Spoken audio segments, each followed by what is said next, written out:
Hi friends, నేను మీ Ravi Varma. Friends, ఇవాళ మనం స్విచ్ బోర్డ్ సాకెట్ లోపల విరిగిపోయింది. సో దాన్ని రిపేర్ చేయడానికి ప్రయత్నం చేస్తున్నాను. ఏం లేదు, దాంతో ఎరాల్డెడ్ మిక్స్ చేసి అంటించడమేనండి. ఇది అంటించాల్సిన అవసరం ఎందుకు వచ్చిందంటే, వేరే స్విచ్ ప్రయత్నం చేస్తే సైజుల్లో తేడా ఉన్నాయి. హోల్స్ మళ్ళీ బిగించాలంటే అక్కడ నీట్గా ఉండదు, తేడా వస్తుంది. కాబట్టి ఎరాల్డెడ్ అంటిస్తే చిన్న విషయమే కాబట్టి 1 మినిట్లో అంటుకుపోతుంది, మనకి ప్రాబ్లం రాదు. సో ఇలాంటి చిన్న చిన్న వీడియోస్ని మీరు కూడా ప్రయత్నం చేస్తారని నా ఆశ.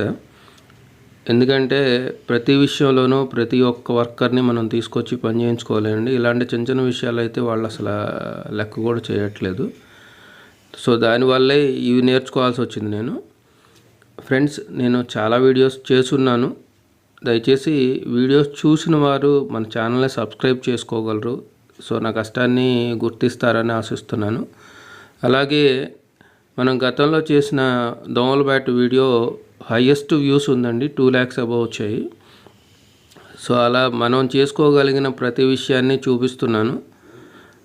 కాబట్టి మీరు నాకు సపోర్ట్ చేయండి. మీ సోషల్ మీడియాలో షేర్ చేస్తారని, మన వీడియోస్ని లైక్ చేయండి, మన ఛానల్ని సబ్స్క్రైబ్ చేయించండి.